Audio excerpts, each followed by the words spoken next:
a roided hybrid between Aaron Lennon and Pascal Chimbonda, or forever to be in the shadow of Denzel Dumfries? Just how good is Jeremie Frimpong? It comes to Andres, blocked. Now Frimpong! They have one back. Frimpong offers a significantly higher goal threat than the average fullback, and statistically he even outperforms someone like Trent Alexander-Arnold in terms of direct goal-scoring metrics. His verticality, his willingness to make aggressive runs in behind, and the timing of his attacking movements make him a consistent presence in advanced areas. Compared to Dumfries, I'd say, Frimpong is a more explosive runner and probably a more technically refined ball carrier, but I think Dumfries edges him in terms of efficiency in the final third. He generates more XG, he's got better decision making in critical moments, and he's just more clinical, more of a goal area predator. However, Frimpong stands out clearly when set against traditional fullbacks, offering a level of offensive threat few can match from that position. Capable of finishing off either foot, comfortable when striking across goal with his right foot, or when finessing efforts with his weaker left. I'd say his trademark finish, if I had to pick one, was arriving at a narrow angle before curling or placing a shot across the keeper into the far corner, and he tends to get himself into very acute positions down that right hand side. His acceleration, his timing often allows him to frequently arrive in one-on-one situations with the goalkeeper, and he's quite composed, which is impressive for a defender. He finds himself available for far post cutbacks or passes across the 6-yard line, and with his sharp first time finishing, decent shot power, he often takes advantage of these chances. Overall, I'd say he's got two-footedness to a degree, he is pacey and he's willing to shoot, so combined with that technical ability, he's got a goal threat profile that many wide players, let alone fullbacks, would envy. Frimpong drops that shoulder. The pullback is stopped there. Frimpong's dribbling numbers are undeniably impressive at first glance. With 4 dribbles per 90 and a success rate hovering around 60%, he profiles as one of the most adventurous fullbacks in Europe. However, if you were to compare him to his compatriot Dumfries, there's a clear stylistic and physical contrast. Dumfries relies on raw power, quality, which allows him to be decisive against stronger, more compact opposition. Frimpong is agile, sharp in tight spaces, but he seems to be more effective against lesser opposition. Against top-tier defenders or physically robust teams, Frimpong can struggle to break through with one-on-one situations. I think his dribbling success is reliant on him starting from deeper areas where he can build up speed and exploit space, which makes him well suited to this wing-back role that Alonso's created for him. He's not a player who could survive as a traditional winger in a 4-3-3. I think in higher starting positions, he becomes a bit more predictable, a bit more easier to contain because you know that he's going to favour going down the line with his right foot. He's got limited variety in terms of skill moves or feints. I don't think he exhibits the level of flair or 1v1 of a Marcelo type fullback. And even Marcelo would have struggled as a pure winger. I think his main strength is definitely holding the width. Many fullbacks look to invert or overload central areas, but Frimpong's got this ability to stretch the player and really provide an outlet. He drops that shoulder and he goes down the line, almost a retro trait. Overall, I'd say his dribbling is a strength, but it's not one that I would rely upon in isolation or expect to translate seamlessly into the Premier League, especially against well-organised Premier League blocks. Want access to world-class coaching drills developed by the great man himself, Johan Cruyff? Well, Pythagoras in Boots has partnered up with Cruyff Football to deliver you exclusive tactical content. We also feature behind-the-scenes footage of the recent Cruyff Football tournament, which featured the likes of Ajax, Barcelona, the finest youth teams in the world. And next year, we're going to be seeing the likes of PSG and Chelsea joining Man City, Atletico, you name it, they are there. We also have exclusive insights with interviews with the likes of Jordi Cruyff to give you a real feel for that Cruyffian football philosophy. So check the description below for a discount link to the Cruyff football methodology and level up your football IQ. So, schick! Und jetzt sollte es durch sein. 3-1 Leverkusen. From a creative standpoint, Frimpong is not a central playmaker. He lacks the vision or the passing range to consistently affect the game through the middle third or in tight central zones. Unlike someone like Trent Alexander-Arnold, Frimpong isn't someone who wants to drift inside to dictate play or split defences with incisive through balls. Yes, he's got a respectable number of assists, expected assists, but these are generated from wide areas, particularly through cutbacks or crosses from near the byline. He doesn't have this tendency to play through balls or occupy interior spaces. He's no Miles Lewis Skelly. He's no Junior from 1982 Brazil. In some regard, he's the antithesis of a modern inverted fullback. So that means that he's someone who has to be used as a direct wide outlet. He thrives on the overlap. He exploits space with timing and acceleration, delivers crosses from advanced positions. Asking him to come inside and orchestrate play would limit his effectiveness and also expose his creative limitations. Into the game was how would Bayern cope without Harry Kane? Now the question is, how will they cope without Manuel Neuer? From a possession standpoint, Frimpong operates on the fringes of build-up play. Unlike elite fullbacks like Hakimi or Trent Alexander-Arnold, 70 to 60 passes per game, his involvement in Leverkusen's deeper phases is minimal. He averages significantly fewer touches and passes per 90, reinforcing the notion he's no inverted fullback tasked with helping his side to control the tempo or dictate central play. Leverkusen's structure under Xabi Alonso reflects this clearly. The build-up is more weighted towards the left-hand side of the pitch, with players like Grimaldo, Xhaka, Wirtz circulating possession, attracting pressure, and once the opposition is manipulated into shifting left, then the ball is rapidly switched to Frimpong, whose role is to inject verticality, chaos. Despite his limited touches, I think his link-up play is neat and functional. He excels at one-touch pass-and-move football, often playing a quick give and go with a nearby midfielder before launching a run in behind. He doesn't really dawdle on the ball. Everything is clean, efficient, directional.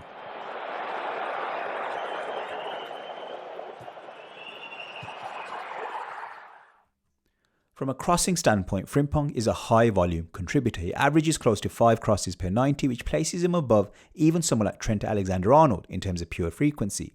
His cross accuracy sits around 30%, which is a pretty respectable figure. Technically, I wouldn't say he's as refined a crosser as Trent. His deliveries don't quite carry that same whipped, driven quality from deep or wide, but Frimpong is still dangerous, particularly when he's crossing from advanced positions. He's at his most effective when he's about to reach the byline or operating just outside the edge of the 18-yard box in wider zones. From these sweet spots, he delivers with good curl, good direction, and often targets the near post or sometimes even whips it towards the far post with a low, fast trajectory. Importantly, doesn't hit and hope. He's deliberate in his execution, does get his head up, scans for movement in the box, and he adjusts his delivery accordingly. Some of his cutbacks are particularly well-timed and precise, and he's got this awareness of runners arriving late, and he's got this consistent pattern of whipping to the near post, and he catches defenders off guard. Sometimes he varies it, slides it across goal, occasionally even a chip pass into the area. So overall, I'd say whilst his deeper crosses do lose some quality, overall, dangerous, intelligent crosser, one who adds real final third value, even if he's not the most technically polished in this aspect. Maintaining his place in the starting lineup this evening. It's the first time ever that he's started. Aerially, Frimpong is far from dominant. His aerial duel success rate sits at just under 30%, which is quite poor, even by fullback standards. Interestingly, he contests more aerial duels than Trent, who actually records an even lower success rate in this area. Statistically, Frimpong appears a bit more active and marginally more effective in the air, but I don't think the numbers tell the full story. From an eye test perspective, yes, I think Frimpong shows a decent degree of commitment for his size, possesses a decent spring as well, but his timing is inconsistent, often mistimes the flight or trajectory of the ball, which reduces his ability to clear effectively or win second balls in defensive situations. Comparatively, while Trent is statistically less effective in aerial duels, I don't think he looks as exposed in open play, particularly from crosses to the far post. Liverpool have protected him well through the use of Matip, Konate, but I think his improved physique in recent seasons means he doesn't look quite as vulnerable as he once did. That said, Trent does look awkward in the air, but Frimpong looks just as awkward. Nevertheless, he does compete, he does show courage, and he doesn't shy away from aerial duels, but that lack of natural size, that lack of physical presence, and that poor timing means he will be a clear target for opposition sides. In the Premier League, teams look to favour targeting fullbacks by the back post through crosses or set pieces. So this could become an area of vulnerability if he plays in a back four.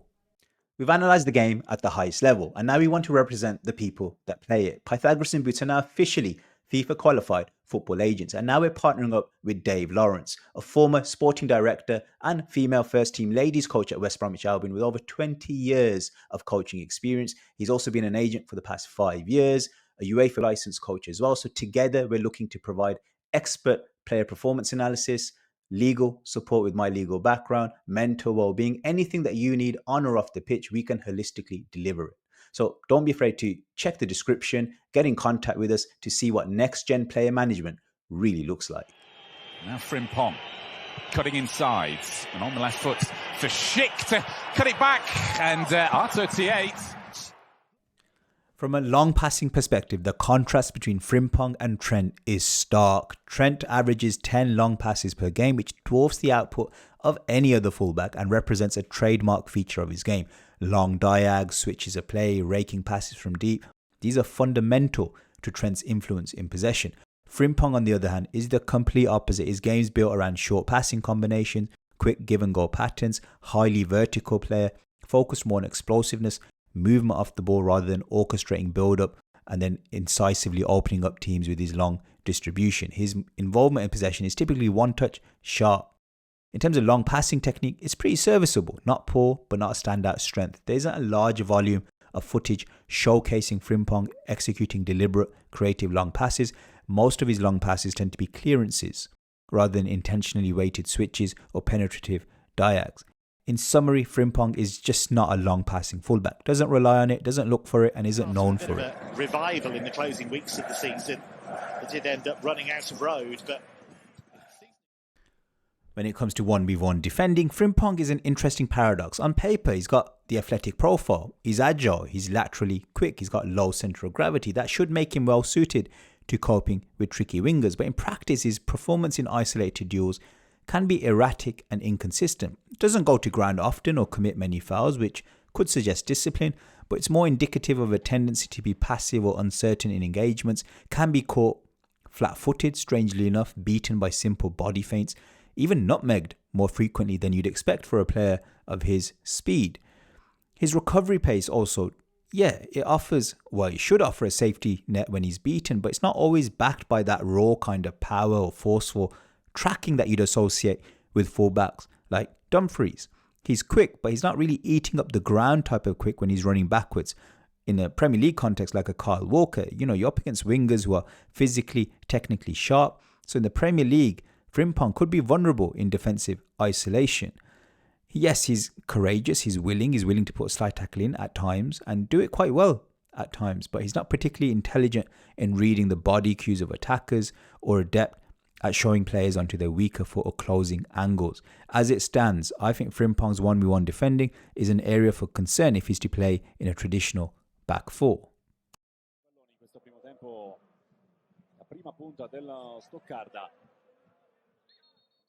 From an interception point of view and general positional awareness, Frimpong's overall volume of defensive actions is low. It's roughly 4.5 per game, and it's significantly less than fullbacks in traditional back four systems, but it makes sense. At Leverkusen, he plays in a wing-back position and he's encouraged to cheat in terms of his defensive work.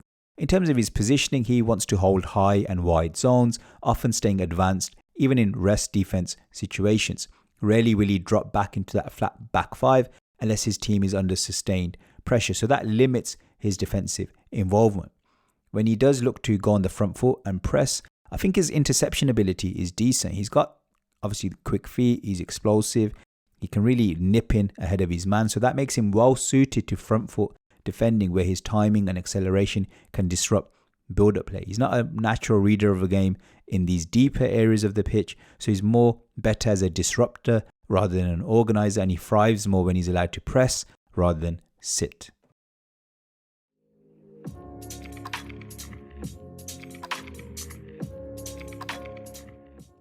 So Bayer Leverkusen play in a 3-4-2-1, or at times they can play a 4-4-2, but generally Frimpong finds himself on the right-hand side of the pitch.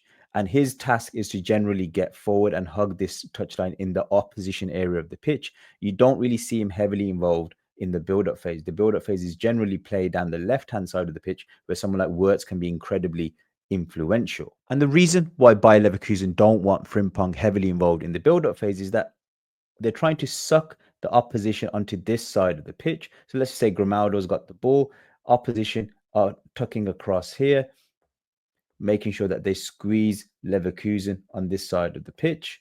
And then that frees up this space for Frimpong to use his verticality. He's quicker than a Grimaldo, so it makes sense to utilize Frimpong in the vertical sense. So they're waiting for that moment to play that ball, let's just say into Wirtz, who can then thread that ball through for Frimpong to then beat that last line of defense and really break into space. So it's all about sucking the play down this side of the pitch and then spreading that ball vertically down the right-hand side of the pitch. And that's something I expect to see Liverpool also exploit. Now, at Leverkusen, because they play a wing-back system, Frimpong generally finds himself isolated in this area of the pitch on his own. And at times, he's asked to almost carry out winger-like duties, as in take on people one-on-one, get down the byline, and then put that cross into the box. And in Boniface, they have a physical presence who can win those headers into the box. So if you're going to get the best out of Frimpong, it's important that you bring a striker in the box who can head goals. I think that's probably one area where Liverpool are still missing a player that could really bring out the best in Frimpong for the following season. So with Frimpong coming to Liverpool, we know that if we were to throw him into last season's setup and style, he'd probably play in the right back position next to a Konate in what is Liverpool sort of 4-3-3, 4-2-1-3, whatever you want to call it. But he would have to take Trent Alexander-Arnold's spot. And it's probably a sign that Bradley isn't trusted to be a first-team regular just yet. In possession, what Frimpong brings to Liverpool tactically is that because he likes to hug the touchline and he loves being in this position, whereas Trent was coming into these areas and Mo Salah was having to go out here because of Trent's, well, you could say it's a tactical instruction. Perhaps it was tactical ill-discipline. We don't really know. But Trent, more and more as his career progressed, wanted to be in this midfield region of the pitch, which forced Salah out wide. Now, I think personally, Salah, whilst he did a great job of being creative with his through balls from this deeper area of the pitch, I think as his legs are aging, you don't really want him doing these hard yards down the flank or going one-on-one with defenders, because in the Champions League, that's probably the main factor, I think, which made Salah look quite limited, because Mendes was able to handle him one-on-one. But I think if you put Salah closer to goal, almost like a second striker, and then Frimpong can do these hard yards instead, the closer Salah is to goal, less space he has to cover, the closer he is to goal. And I think he can maintain his goal-scoring threat numbers going into next season. One of the major weaknesses that I think Frimpong will bring to the table is that if that ball is, say, played as an inverted cross towards that far post, now unless Konate is there to save him, if Frimpong finds himself in these little areas and he gets, say, pinned by, like, let's just say a Marino type figure at the far post, I think that could be a route to go for the opposition. So I think Frimpong's defending at the far post, I think it's going to be heavily tested in the Premier League. I think another issue that we need to be wary of with Frimpong is that one-on-one defending. I think at times he can be pretty tenacious, but he is vulnerable. And the same thing happened with Trent. So it's not like Liverpool, I think, are upgrading in this position from a defensive perspective. So that's something Slot needs to be wary of. Konate will need to have his wits about him. And I think whoever's playing in the right side of midfield, I would prefer a more defensive midfielder down this side to help cover with Konate in these areas, which will then allow Frimpong at times to cheat and stay forward if need be. One possible solution that hasn't really been associated with Arne Slot, historically speaking, is could they shift to a back five system? Because if they did, that allows Frimpong to be an attacking wing back, which I think is his best position. I don't think he's a pure winger, but I think as a wing back, he can pick and choose his moments to join the width. That would allow Salah to play more as a second striker, which again would allow him to roam in these central areas in the inside right half space, where I think he can be a goal threat. You can keep that free in midfield, so that unit doesn't really change. I would like to see someone like Hato being signed, the Dutch connection. I think he would give Van Dijk more defensive support. So Van Dijk doesn't have to cover these channels as he's aging either. Imagine a Thiago Silva in a Tuchel type system, less space to cover, but still dominant.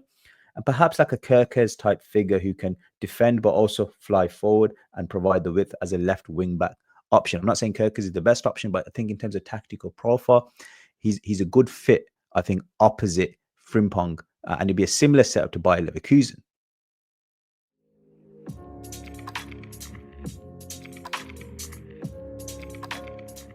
In conclusion, I think Frimpong brings verticality to Liverpool, something that's been missing, I think, with Trent Alexander-Arnold as he's progressed more and more into his career, becoming an inverted fullback.